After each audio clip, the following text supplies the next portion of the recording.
Hello and welcome to livealittlehigher.com. This week we read Parasha Lech Lecha, and every year I say the same thing, but I have to acknowledge it. And Parasha Lech Lecha is a very special parasha for my family. It was on this parasha on the year 2001 that my husband woke up on a Wednesday morning and he decided to become Shomer Shabbat.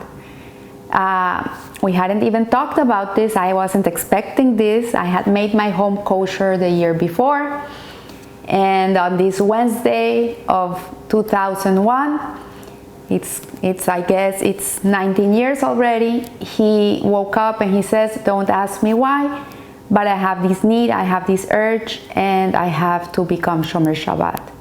So that was a Lech Lecha for the family. Little by little we all kept Shabbat. It took a few years till everybody fell into the groove, but thanks to that Lech Lecha, that going to the place that Hashem was showing him, our family was able to be where it is today. So I want to acknowledge this. I want to say thank you to God, to thank him another year of giving us this beautiful gift of Shabbos, of being able to live it and experience it and have it in our lives. So thank you, Hashem. And also, this is the 4th year of Live a Little Higher. This is the parasha which Live a Little Higher began 4 years ago. And so it's our anniversary too. So thank you, Hashem. So this parasha is a beautiful parasha. It has so many insights. And I found from the book of the parasha of Rabbi Eisenberger, Rabbi Benjamin Eisenberger Shlita, who is an incredible rabbi. He has such a beautiful insight. And he says that the Midrash describes a man who was traveling from a place to a place, and along the way he approached a very big house, and this big house had a lot of light that illuminated the whole street. And he looked at the house and said to himself, he asked himself, is it possible that this house has an owner? Such a strange question. Like, obviously, if you look at a house and it's all lit up, obviously it has an owner. You wouldn't even doubt it, right? So suddenly the owner of the house came out and he said, I am the owner of this house. Ani Baal Habira, I am the owner of this house. So this is an allegory of Avraham Avinu. Avraham Avinu is the first Jew, is the first Yehudi. He was the Hebrew, which means that he was on the other side of the river. He was different from the rest of the world. And what does it mean that he was different from the rest of the world? It means that he came to a realization in his life that nobody else had come to that realization. He looked at the stars, he looked at the moon, he looked at the world, he looked at everything around him, and he said, this place has to have an owner. It cannot be ownerless, there has to be an owner. So we see here that he saw a great illuminated world which seemed to have no owner. What does this mean, that the world seemed to not have an owner? And then Hashem appeared to Avraham Avinu and he said to him, Ani Baal Habira, I am the owner of the world.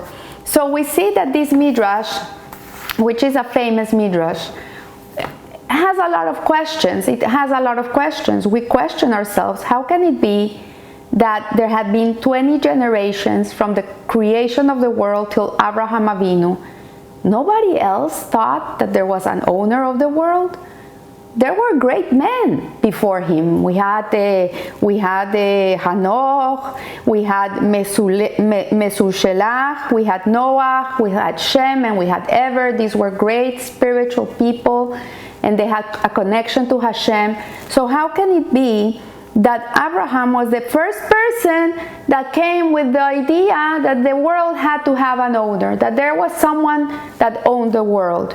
So Abraham is called the Av Lemaminim, which means that the Emunah that we possess today, the Bitachon, the trust in God, and the Emunah, the belief that God not only created the world, because faith is not only that God created the world, the Emunah means that we believe that God created the world and Hashem runs it at every instant.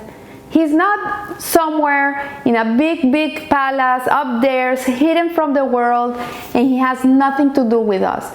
What emunah means is that Hashem is very involved in our lives. And before Abraham, nobody came to see God as someone that was a loving father, someone that was involved in every person's life. So we see that the nature of us having this in our DNA, this emunah and the trust in God that we have, really comes in our DNA. It's part of us, but it was given to us by Abraham Avinu. So Rabbi Meir Chodosh explains that Abraham Avinu, he developed a unique perspective of the world which had not previously been recognized. He came with a new and novel idea that nobody else had ever seen or recognized. And he says that there was something that Abraham Avinu saw that the ones before him couldn't see. They couldn't see it. It was a merit he had. It was a sehut. It was a time of the world in which this truth could come out. And even the tzaddikim before him had not acknowledged this analogy of the house that was lit up. That the world is lit up. It's lit up and it has an owner. So we see here that the analogy of the house to be as lit up means that the man that was walking and he saw this house that was illuminated, he realized that the house was not only illuminated to be illuminated within, that there should be light inside of the house. This house had such a light that it not only illuminated inside the house, but illuminated the street. It brought light to those who were walking outside the house. And this is what Abraham came to observe of the world. He observed that Hashem created a world to illuminate it for us. This is the purpose of the world. Hashem created a beautiful, wonderful world for us, so we can enjoy it. It was not for him, it was for us. So we observe houses that are for sale. We see that there's houses for rent. God forbid, we see that there's a house in foreclosure. But nevertheless, each one of these houses has someone that owns it. It's either a person, a company, a bank. Someone is responsible for the house. So the answer, says Rabbi Meir Chodosh, is that the Midrash is not referring to a light of light bulbs. It's not talking about light of light bulbs inside of the house. This is not what the Midrash is explaining to us, but rather to a reflective light that illuminates the entire area which encompasses the house. And what Abraham Avinu discovered that nobody else had been able to see was a house whose light was so great that it lit up the entire area, and it radiated the light outside of the house. So in other words, what Abraham Avinu saw that nobody else was able to see, which Rabbi Meir Chodosh is trying to explain to us, is that the world was not created to give pleasure to God. This is not the meaning of the creation of the world. He wanted to dwell amongst us. He wanted a place to dwell. But in reality, he created the world out of kindness, and he created it to give us light, to give us the experience of having pleasure and light. So we see here that Abraham Avinu, says Rabbi Meir Chodosh, realized what no one before him had realized, and the purpose of his house was not self-serving. This house that this man in the Midrash saw that had all that light was not a house that was self-serving. It was to help others. And that's what Abraham Avinu realized, that Hashem created the world not to self-serve himself, but to give it to other people. So we see here that we're talking about a light that lit up everything outside, and there was no need for lamppost on that block, that the house gave to everything that it needed to be illuminated. So the owner of this house was not a selfish owner. He did not need the light for his own benefit. he was lighting the way for those who were outside, and for those who traveled the road past the house. And this was amazing to Abraham Avinu. This realization that Hashem created the world to give people a light and kindness was a huge realization. And this is something that the tzaddikim, the greatest men that came before Abraham Avinu, were not able to see. They didn't see this. They thought that Hashem created a world for his pleasure, for his sake, whatever. He went and he's not part of it anymore. He doesn't run it. He left it to Mother Nature. He left it to the forces of the universe, and it's people have to see how they're gonna survive. So it seems that this house possessed nothing for itself. It wasn't built for itself. It was only built to give light to the outside. So this house, of course, represents the world of Abraham Avinu. This is the way that he saw the world. This is the way that he perceived everything around him. He saw himself as this house. He saw himself as a person that came to this world to bring goodness to others. And that's Hashem created the world through Hesed, through kindness. So we know that HaKadosh Baruch Hu, Hashem, who created the world for our sake, God created the world and had everything to lose. He had nothing to gain. Look at the world. He had nothing to gain. He had everything to lose. So what did he need this world for? Why did Hashem create the world? What is the whole purpose of it? So the entire world is there for us. And how could this be? Says Rabbi Eisenberger, where was this elusive owner? Where is Hashem? What's going on? And this was when God, who appeared to Abraham Avinu and explained, Olam Hesed Yibaneh. The world will be built from love. This is the way you build the world, through love, from love. And the main point of the world, the main point of our existence, of this creation, of the world being in existence, of our homes, of our possessions, of our strengths, of our talents, of everything that we have within ourselves, and everything that is in the spiritual realm and in the material realm, part of the world. The whole point of this existence, of everything we have, is to illuminate everything else that's outside of ourselves. You know, I was reading this and I was like blown away. Like really, it touched my heart. It touches me to my deepest core.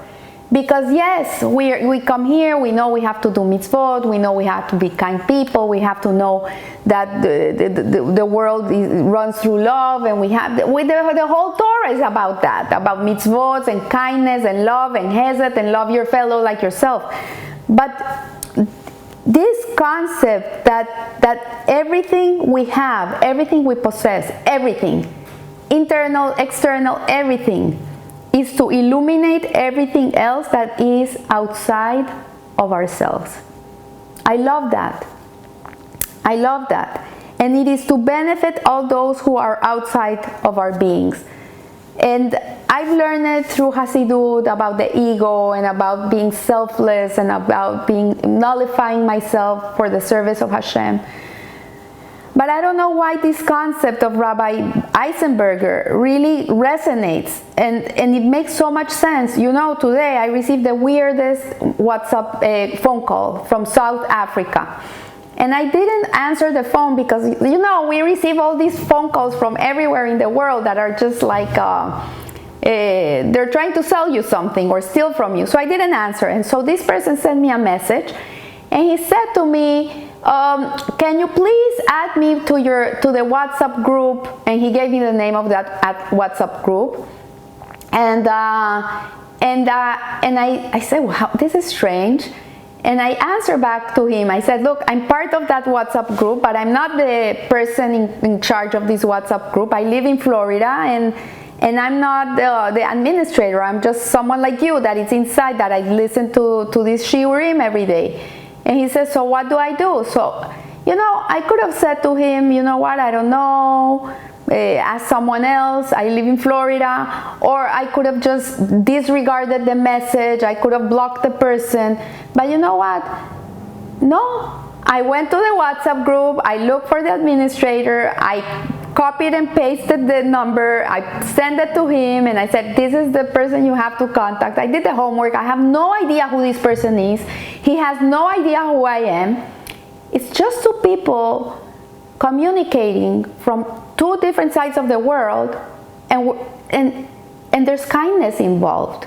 There's kindness involved. So this is what Rabbi Eisenberger is saying, that then we need to be like God. He made us in His image.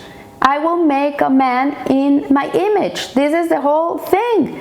And Mahu Rahum, Av Atar Rahum. Then we need to be like HaKadosh Baruch Hu. We need to be like Hashem. We need to shine outside. Whatever is here, it has to go out. It has to illuminate someone else. So when Abraham Avinu began to teach the purpose of Hesed, the purpose of kindness, of love and kindness, which this is the midot, the character trait that personified Abraham Avinu, the continued existence of the world, he understood that a world created on a foundation of kindness, of love and kindness, with a purpose of kindness, of Hesed, has to be a world in which acting with Hesed is a constant reality under all circumstances. There's no reason not to be kind and loving. There's no reason. You can be going through a hardship, you can be having a hard time, you can be having a bad day, you can be in a bad mood, everything you want. But when an opportunity to do kindness comes your way, there's no excuse, because this is the whole purpose of your existence. The whole purpose of your existence is to get out of yourself and go and do something for someone else. So this is what this beautiful explanation of the parasha is bringing to us. And it says, when one reaches maturity on one's understanding of life, then one has merit to be a guide to someone else, a mashpia. When one reaches maturity, one has merit to give of oneself. A person who has not reached maturity, what does maturity mean? Maturity means that it's a person that is able to control his impulses. It's a person that's in charge and in control of his heart. That's what maturity really means. You see a 3-year-old, he wants a lollipop and the mother doesn't give it to him, and he's gonna make a scene. Why? Because he has no maturity.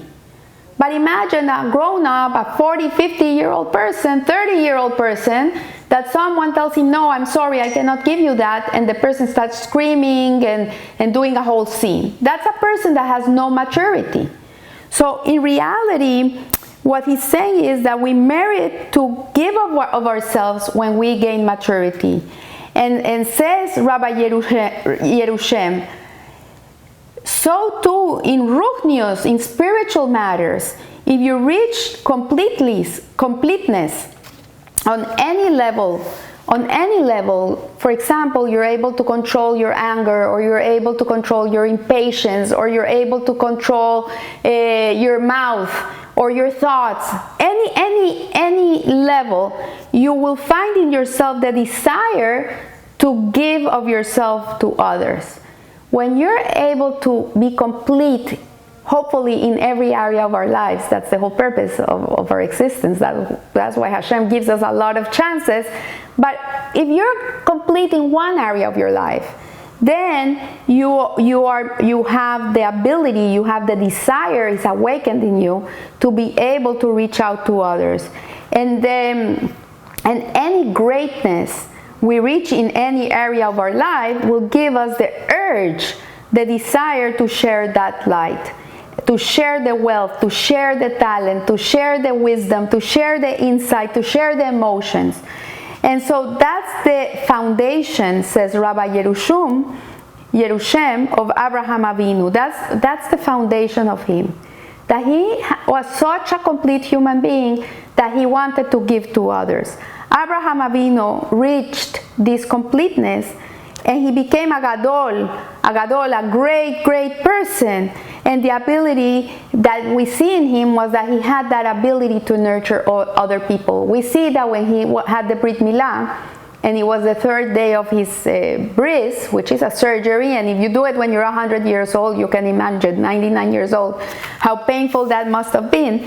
But we see that he had such an urge to give to others. He was so miserable because there was nobody around that he could do something for them, that Hashem sent him the Malachim, the 3 angels disguised as men, so he could serve them and treat them and give them what they needed. So we see this. So because Abraham Avinu was such a Baal Hesed, was such a person of kindness, that's why we also have that within ourselves. It's in the DNA. You don't have to become a good person. You don't have to become a kind person. You are a good person and you're a kind person. You just need to reveal it. You need to bring it out because this is who you are. This is in your DNA. It's your makeup. If you're not a kind person and it's hard for you to be kind to other people, it means that you're not living up to who you really are. There's something going on there that it's not allowing you to be this kind and loving human being. But in reality, everybody has something to give. Everybody has something to share. Everybody has a smile to give someone every day. Everybody has a kind word for someone else. Everybody can grab a phone and make a phone call to someone that they know are not doing well and listen to them and give them strength. We all have that ability.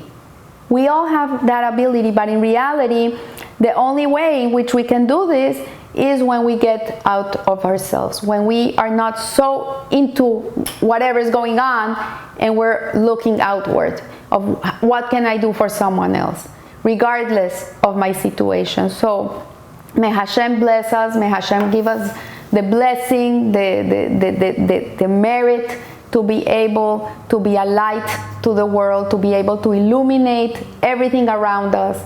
And in that way, others will be illuminated to be able to give to others too. So I wish you a blessed week, and remember, live a little higher. Thank you.